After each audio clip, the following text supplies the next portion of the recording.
और वहीं प्रधानमंत्री जब पहली बार काशी आए थे तो उनका मन मंदिर और आसपास की हालत देखकर काफी दुखी हुआ था। उन्हें तभी लगा कि काशी में बाबा विश्वनाथ के लिए कुछ करना चाहिए।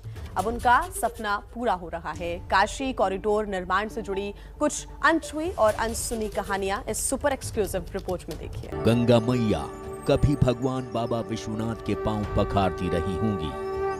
समय के साथ गंगा मैया और बाबा विश्वनाथ के बीच 400 मीटर की दूरी ने काशी विश्वनाथ मंदिर को गंगा से दूर कर दिया। 1916 में महात्मा गांधी जब वाराणसी गए थे तब उन्होंने चिंता जताते हुए कहा था कि अगर हमारे मंदिर इस तरह के हाल में हैं तो देश कैसा होगा। तकरीबन 100 साल बाद पीएम मोदी ने वैसी ही चिंता जताते हुए इस काम को करने को कहा। नरेंद्र मोदी ने इस पर अपना संतोष भी जताते हुए कहा था कि शायद प्रभु की मर्जी थी, उनका आदेश था कि जा बेटा तू इस स्थल का जीर्णोद्धार कर।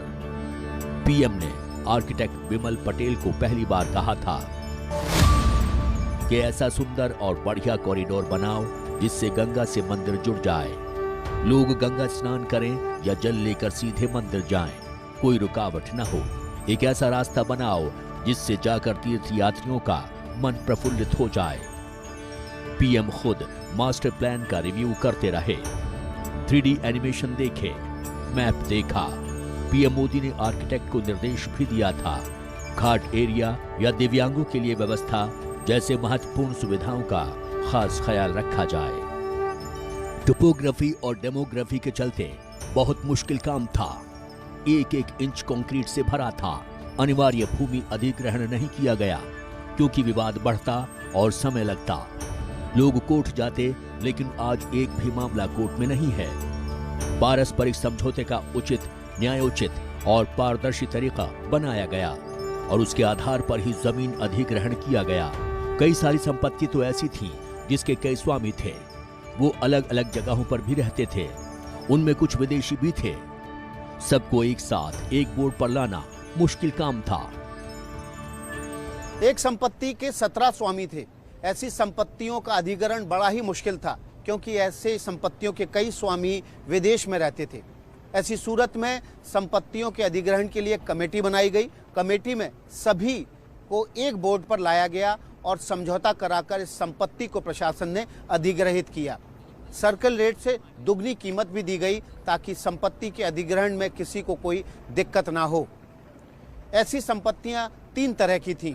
एक निजी संपत्ति, दूसरी ट्रस्ट की संपत्ति और तीसरी कस्टोडियन, यानी कि ऐसी संपत्ति जिसके मालिक स्वयं भगवान थे। पूरा काशी विश्वनाथ परिसर अब 5 लाख स्क्वायर फीट में फैला हुआ है। 70% खुला इलाका गया और अहाता है, जबकि 30% क्षेत्र में मंदिर और बाकी इमारतें हैं। इस पुनर्निर्माण के लिए Kashi Vishwanath special area development board 2018 में बनाया गया।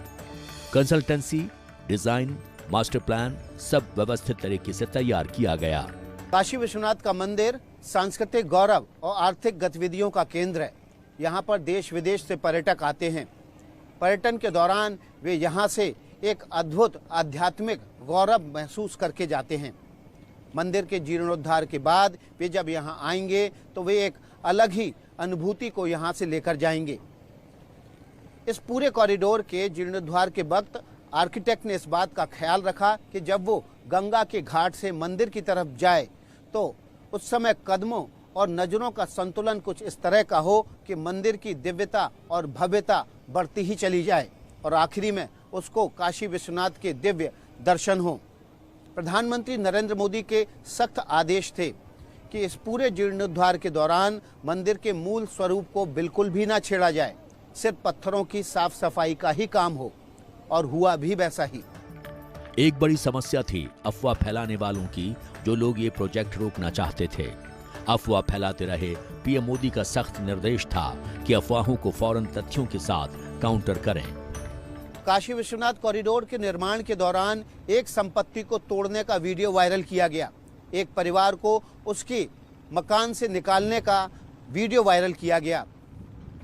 इस वीडियो के वायरल होने के बाद अफवाह फैल गई, लेकिन उत्तर प्रदेश की सरकार ने सारे तथ्यों के साथ इस वायरल वीडियो का काउंटर किया, जिससे समय रहते भ्रम नहीं फैला। और यही वजह रही कि इस दौरान जब पुनर्निर्माण इस कॉरिडोर में चल रहा था तो किसी भी व्यक्ति को यहाँ आने जाने की इजाज़त थी, किसी भी व्यक्ति पर कोई पाबंदी नहीं थी। वो जब चाहे तब इस पुनर्निर्माण के कार्य को जाकर देख सकता था। निर्माण बड़ा चैलेंज था। सामग्री को साइट तक पहुंचाना बड़ी समस्या थी। आमतौर पर 1500 से 2000 श्रमिकों ने प्रतिदिन काम किया। आजकल तो 2600 तक श्रमिक काम कर रहे थे। कोविड के दौरान काम जरूर कम हुआ। दर्शनार्थियों के लिए इलेक्ट्रॉनिक टाइम सिस्टम की व्यवस्था की जा रही है। एक IT कंपनी द्वारा ऐसी व्यवस्था की जा रही है ताकि लोगों को लाइन लगाकर खड़ा न रहना पड़े। उन्हें पता हो कि उनका समय कब आएगा और उस हिसाब से वो खुद मंदिर परिसर में पहुंच जाएं। 4 से 5 हजार लोग गर्भगृह में हर घंटे आ जा सकेंगे। पूरे परिसर में 50,000 लोगों का इंटरनल सर्कुलेशन एक साथ होने पर भी कोई दिक्कत नहीं हो। सुरक्षा व्यवस्था को भी मंदिर के समरूप रखा गया है। 300 से ज्यादा CCTV कैमरे, बैगेज स्कैन, फायर सेफ्टी का इंतजाम किया गया है। परिसर में मुमुक्ष भवन 50 लोगों के लिए रहने की व्यवस्था है। यहाँ गेस्ट हाउस में 18 कमरे बनाए गए हैं जिन्हें ऑनलाइन भी बुक किया जा सकता है। काशी विश्वनाथ कॉरिडोर में 27 अलग अलग स्ट्रक्चर बनाए जा रहे हैं। यहाँ पर कुछ मूर्तियाँ स्थापित की जाएंगी। ये मूर्तियाँ वो हैं जो यहाँ से चोरी हो गई थीं या ऐसे महापुरुषों की हैं जिन्होंने इस मंदिर के पुनरुद्धार या जीर्णोद्धार में महत्वपूर्ण भूमिका निभाई है। जैसे एक मूर्ति यहाँ पर रानी अहिल्याबाई की स्थापित की गई है।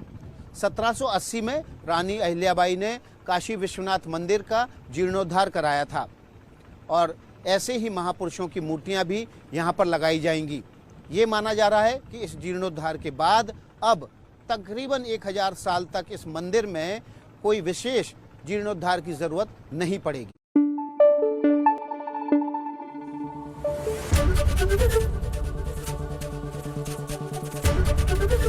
ABP न्यूज आपको रखे आगे।